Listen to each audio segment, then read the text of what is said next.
اللہ سبحانہ و تعالی اپنے بندوں کو سزا کیوں دیتے ہیں؟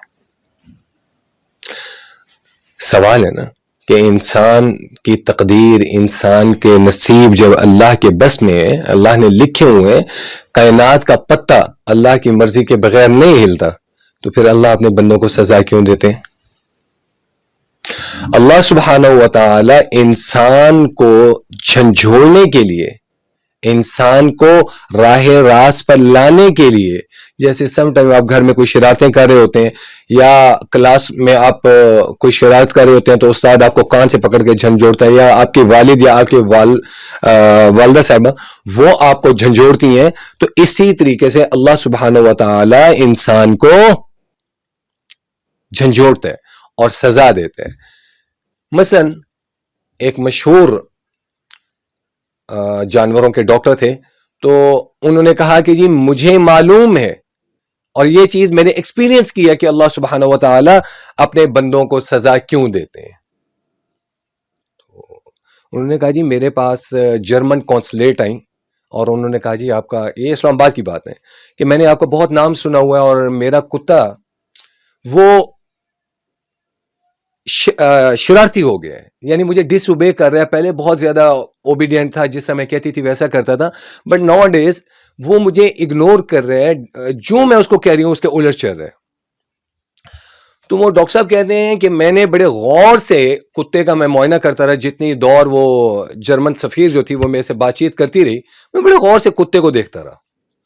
تو میں نے ایٹ دا اینڈ اس سے کہا، میں نے کہا کہ جرمن سفیر سے کہ آپ کو اس کتے کو میرے پاس ایک دن کے لیے چھوڑنا ہوگا۔ پہلے تو وہ سفیر صاحب نہ مانے، بڑی مشکل سے وہ خیر ایگری ہو گئے، کیونکہ کتا اس کو عزیز تھا۔ اس نے کہا جی ٹھیک ہے، آپ اس کی اصلاح کریں، مجھے تو صحیح چاہیے۔ انہوں نے کہا جی مجھے 24 گھنٹے کے لیے چاہیے۔ جب وہ سفیر صاحب چلے گئے تو انہوں نے اپنے ملازم کو بلایا، انہوں نے کہا ہاں بھائی اللہ دیتا میری بات سنو، اس کتے کو لے جاؤ، اس کتے کو جو ہمارے باقی جانوروں کا بھانا ہے نا، بھانا جہاں پہ جانور وغیرہ باندھے جاتے ہیں انہیں بھانا کہتے ہیں ہمارے سرائکی میں، اور پنجابی میں بھانے ہی کہتے ہیں، تو اس کو بھانے میں بند کرو۔ بھانے میں بند کرنے کے بعد اس کو ہر گھنٹے کے بعد 2 جوتے لگاؤ، اور 3-4 گھنٹوں کے بعد اس کو پانی دو، کھانا مانا اس کو نہیں دینا۔ جب پانی پی لے اس کے بعد اس کو 4 جوتے لگاؤ۔ ٹھیک ہے جی۔ اب وہ جو اللہ دیتا صاحب تھے انہوں نے اس کی ٹیوننگ شروع کر دی، وہ ہر گھنٹے کے بعد اس کو 2 جوتوں کی سلامی دیں، اور 3-4 گھنٹوں کے بعد جب اس کو پانی پلائیں تو پانی پلانے کے بعد اس کو ڈبل 4 جوتے لگائیں۔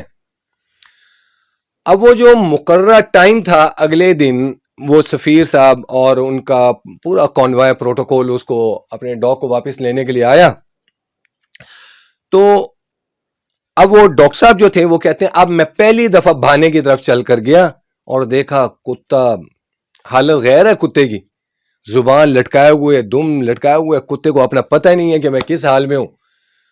تو انہوں نے اپنے ملازم کو اشارہ کیا کہ بھائی اب نہ اس کو چھوڑ دو۔ اب کتا سن رہا ہے، کتا دیکھ رہا ہے کہ اس بندے نے آرڈر کیا ہے اسی بندے کو جو میری ٹھکائی لگا رہا تھا، پھینٹی لگا رہا تھا، کہ اس کو چھوڑ دو۔ اس نے اس کو چھوڑا، وہ ایک دم مشکور نظروں کے ساتھ آیا اور ڈاکٹر صاحب کے پاؤں چاٹنا شروع ہو گیا۔ اب ڈاکٹر صاحب آگے آگے، کتا پیچھے پیچھے، تو آفس میں لے کر آگے جہاں ان کا کلینک تھا۔ تو ایک دم کتے نے جب اپنے مالک کو دیکھا تو چھلانگ لگائی اور جا کر اس کی گود میں بیٹھ گیا، کبھی اس کے پاؤں چاٹ رہا ہے، کبھی ہاتھ چاٹ رہا ہے، کبھی کیا کر رہے، کبھی، یعنی کہ وہ شکر گزاری اور تابع داری حد سے زیادہ بجا لانا شروع۔ اب وہ جو سفیر صاحب تھے انہوں نے ڈاکٹر صاحب سے پوچھا کہ ڈاکٹر صاحب آپ نے ایسا کیا کیا ہے کہ 24 گھنٹے کے اندر اس کی عقل ٹھکانے لگ گئی؟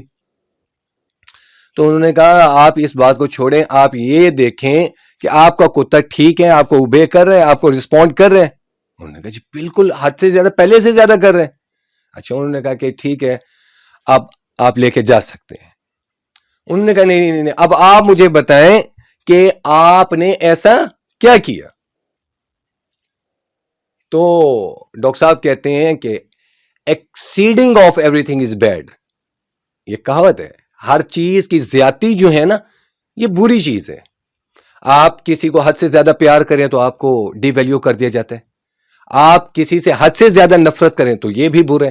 یعنی دین بھی اعتدال پسندی اور پیرالل رہنے کو وہ ترجیح دیتے ہیں. تو ڈاکٹر صاحب نے ان کو کہا کہ آپ کا حد سے زیادہ اس کے لیے وریڈ ہونا، کیئر، اے سی، گاڑیاں، بنگلے، اعلیٰ سے اعلیٰ فوڈ، اعلیٰ سے اعلیٰ خوراک، اعلیٰ سے اعلیٰ مشروبات، تو یہ کتا اپنی اوقات بھول کر اپنے آپ کو مالک سمجھنا شروع ہو گیا تھا. اور وہ سمجھنا شروع ہو گیا تھا کہ یہ چیزیں، یہ میرا پروٹوکول اور یہ میرا سارا کچھ تم پر فرض ہے.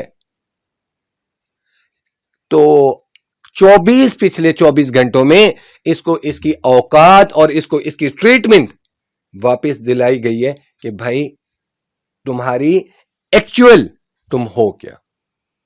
تو اس چیز نے مجھے زندگی میں یہ سکھا دیا کہ اللہ اپنے بندوں کو سزا کیوں دیتے ہیں. بعض اوقات کثرت انعام کی وجہ سے، کوئی آزمائش نہیں ہے، کبھی کوئی بیماری نہیں آئی، کبھی کوئی تکلیف نہیں آئی، کبھی کوئی پرابلم نہیں ہوئی، انسان اپنا حق سمجھنا شروع ہو جاتا ہے. اور انسان اللہ سبحانہ و تعالی کی نافرمانی اور ناشکری یہ انسان یہ گمان کرنا شروع کر دیتا ہے کہ یہ جو کچھ ہو رہا ہے نا، یہ میری محنت کا شاخسان ہے، یہ میری محنت کی وجہ سے حاصل ہو رہا ہے. اتنی انکم آ رہی ہے، اتنی ارننگ آ رہی ہے، یہ اتنا پروٹوکول، اتنی عزت، اتنا سارا کچھ جو مجھے مل رہا ہے، یہ میری ذاتی محنت ہے، ذاتی کاوش ہے. میں نہ کروں تو کہاں سے حاصل ہوگا؟ اب جب یہ ساری چیزیں آ جاتی ہیں تو پھر اللہ تھوڑا سا جھنجھوڑتا ہے. تو اللہ سبحانہ و تعالی اس وجہ سے انسان کو وقتاً فوقتاً بیماری کی صورت میں، آزمائش کی صورت میں، کبھی فائنینشیل کی صورت میں، کبھی کسی بھی صورت میں اللہ انسان کو سزا دیتا رہتا. یا وجیہ دینی والکرم